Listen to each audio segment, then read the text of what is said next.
Today we're getting into my watch collection for the beginning of 2025. As always, if you're looking to get these watches or any watches, be sure to check out my project, watchstealstoday.com, where I put the best prices for watches all in one place. There is some Valentine's Day sales happening on some websites, so I put that at the top. Be sure to check that out if you want to take advantage of those sales. So I want to give a quick shout out, and I also want to make this a regular thing, of some of the comments on my last video. You guys showed so much love. That video went so much further than I expected it to. And I just want to say to each and every one of you that have showed support and showed love to each of these videos, thank you for watching, thank you for subscribing. So first comment here is from Always Entertainment. He said, I'm a bit confused here. Is it a watch channel or a motivational channel? Because right now I feel so motivated after listening to your story. When I made the video, I didn't expect for it to have that effect on people, and it was just awesome to read that. Thank you so much for the comment, I appreciate you. Another great comment was from a watch YouTuber that I watch myself. That's the Mad Watch Collector. I mean, he's a big YouTuber, he makes great videos, and he said, fantastic story, my friend. I hope you have continued success at work and many more watches to come. P.S. Don't forget about Seiko. I've watched many of your videos. I watched your perfect watch collection showing off all your CWC and Vertex watches.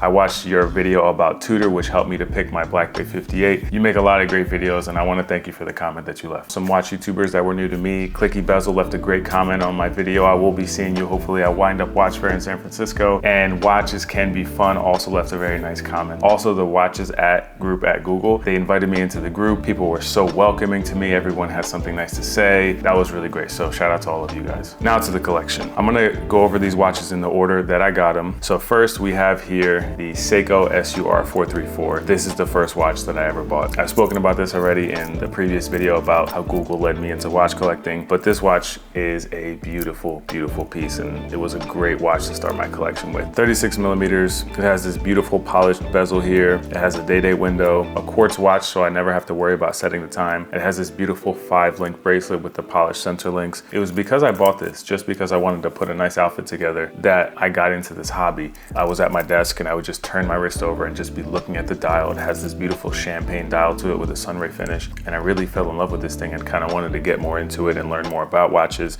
and that led me into more videos, and that led me into the rest of this collection. So it's a great piece. This one retails for about $215, and I bought it for like $120, $110 from Amazon. So great piece. Now between this one and the next one I'm about to show you, I did have a few other watches that I ended up returning that I didn't really like. That was first a silver version of this same one. I also got a Seiko SSK001, the GMT with the gray bottom half of the bezel. I'm just not a fan of those Seiko GMTs. I don't like them at all. I think the teeth on the bezel are too big. They're really thick. They stand very tall on the wrist. I didn't like them, so I returned that one. And then I went on to this next watch. This is my first Swiss watch, my first automatic watch, and it is the Tissot PRX. As far as the specs, 40 millimeters, so I have the bigger version of this. The thickness is 10.93 millimeters, lug to lug 46.4 millimeters, and lug width is 20 millimeters. This is the Powermatic 80 with 80 hours of power reserve, 100 meters of water resistance. Now this one, like the Gold Seiko, I got at the very end of my second Google internship. It was the result of a lot of videos I'd watched. It was the result of a lot of research, and I wanted to get a good automatic watch. I initially had ordered this, but in the quartz version with the flat sunray dial, and I ended up canceling that order quickly and ordering this one instead. I just think that the waffle pattern looks phenomenal on this piece. The indices reflect a lot of light. The case is this integrated style, and the bracelet is phenomenal. I think it's great when you do a wrist roll. It reflects so much light. It looks so cool. And I think this is a great watch. I know it's very popular and a lot of people like this one, but I don't care. I think it's really nice, and I was very happy to have this one. I still wear this one now and again, so it's a great piece. This one I got for $615. Now next we have another quartz watch, and this is the Casio G-Shock, the Cassiope, the all black version. It's 45.4 millimeters in diameter, but it wears really well because of that short lug to lug. I have 6.5-inch wrists, and I have no problem wearing it. 11.8 millimeters in thickness, 48.5 millimeter lug to lug, and 16 millimeter lug width. So I wanted to get an all black watch. I thought that this one was the coolest, most badass looking watch that I could get. I love the octagon shape. I know it's kind of based on the Audemars Piguet Royal Oak, but when I look at this, I think about G-Shock. I don't really think about AP, but it's really cool. One of my favorite features on this watch is when you set the time, which you do with the digital window, you can see the hands move, and then it goes directly to the time that you set it to. I always thought that was a cool little feature. Very good watch for doing anything outdoors, going on a hike or whatever. And this was the watch that I was wearing when I officially got my offer full-time to work at Google. So this is a great watch, and I don't wear it very much anymore, but it's still a very cool piece. This one I got for $105 on Amazon. Now for that Casio and the next two that I'm going to show you, these I got right after the end of my second internship and before I started full-time. Before I was at Google, I was working at the school that I went to as a teaching assistant for computer computer science. So because I finished my degree right before my second Google internship, by the time I finished the internship, I had no job. And I had to kind of use this money that I had saved up to pay for rent and everything. And I was at a point where I was like, I gotta see, am I gonna get this Google offer? Would it be for the next summer? Like, I don't know what's happening. These next two, especially the second one I'm gonna go to, really reminds me of that time. So first we have the one I've spoken about before that I'm not a fan of too much. It is the Citizen Suyosa with the black dial. This one is 40 millimeters in diameter, 11.7 millimeters in thickness, 47.2 millimeter lug to lug, and 20 millimeter lug width. This watch, I don't want to get into it because I definitely did bash it a little bit in that other video that I made, but it's, it's a very safe, plain watch, and for me, it's just a little bit too plain, a little bit too boring,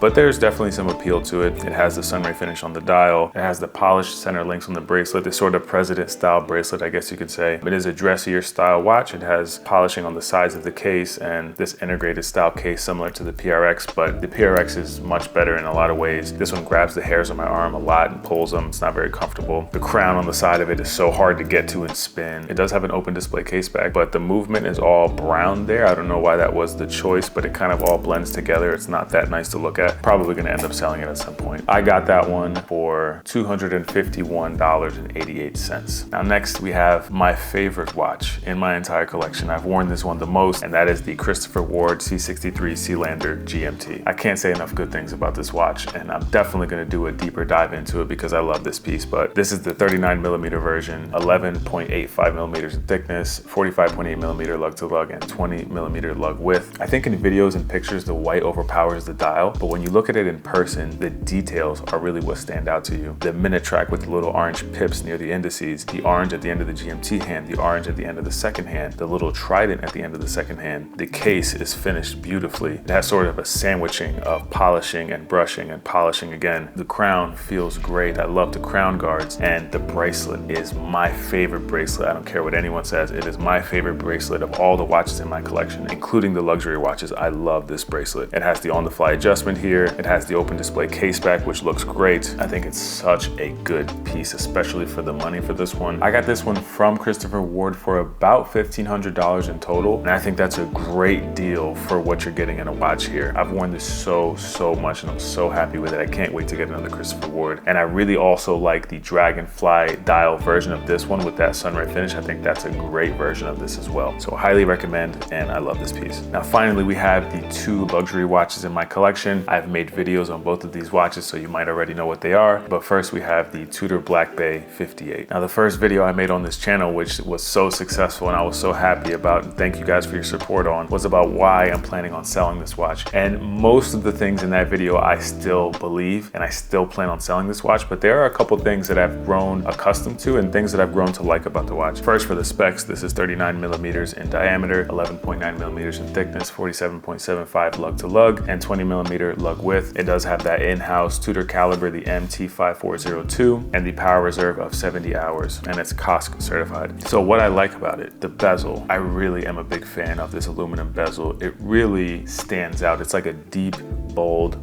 black in the bezel, and I think it looks great. I'm a big fan of the shape of the case and the polishing on the sides of it. I think it looks great. And another thing I really like about this is the weight and wearability of it. This one comes in at about 143.6 grams, and I throw this thing on and I have no problem wearing it around. I forget that it's on my wrist. It's so comfortable. The bracelet is great, despite the rivets and stuff, which I have grown to dislike a bit. Some of the things I don't like about it, I absolutely hate the domed crystal. This crystal makes it so that if I'm wearing my watch and I have my wrist vertically like this, I cannot see the dial of my watch. And one thing I like is when I'm sitting at my desk and I look down at my wrist, I just like to be able to see the dial of my watch wherever, whatever angle I have my wrist at. It's a pain in the butt. It also makes the black of the dial a bit more gray. I don't like it. I think maybe it's missing some anti-reflective coating as well. It could use a double-sided AR if it doesn't have it. Also wish it had crown guards. I like the look of crown guards better. And of course it doesn't have the on-the-fly adjustment, which would have been nice to have. And I know the newer Black Bay models do have it. But yeah, overall it is a really good watch. I paid $37.32 for it. And finally, we have my most recent pickup. That is this Omega Seamaster Diver 300N. One of my biggest gripes with the Tudor Black Bay was when I got it and I had it and I owned it for a little bit, I didn't feel like I got that luxury purchase that I was after. And this one delivers on that front. When you grab this one and you hold it in your hand, to me, it feels like a truly luxury purchase. 42 millimeters in diameter, 13.56 millimeters in thickness, 50 millimeter lug to lug, 20 millimeter lug lug width. No problem wearing this on my 6.5-inch wrist. 55 hours of power reserve, the Metas certified movement. The movement is the Omega Coaxial Master Chronometer 8800 with 300 meters of water resistance. Also, for the timeline of these, the Tudor and this one I got about a month ago, like a week or two before I made that first video about the Tudor. And this was kind of my celebration of getting the job, starting full time, and having enough money so that I can get something like this. That one left me with a little bit of an itch. That's what led me to get this one. So I got this one not too long after I got the Tudor. It was definitely a 1-2 punch to my wallet, but this one is great. It has beautiful finishing. I think that the, again, like sandwich style to the polishing and then brushing on the sides of the case and polishing above the lugs and polishing on the chamfers, I think it all comes together really well and makes the watch feel thinner than it actually is. The ceramic bezel, the ceramic dial, the wave pattern on it, all the details are really good. One of the things that I don't see people mentioning very much, and maybe it's just me, is although the text on the dial is very small, it's very sharp. So you can see it even though it's super, super tiny. It just seems like that's another detail that they focused on. I love that the red at the end of the second hand matches the red at the Seamaster. The helium escape valve, although I do think it's a bit awkward, I've gotten used to it. Now, what I don't like about this watch is the bracelet. I hate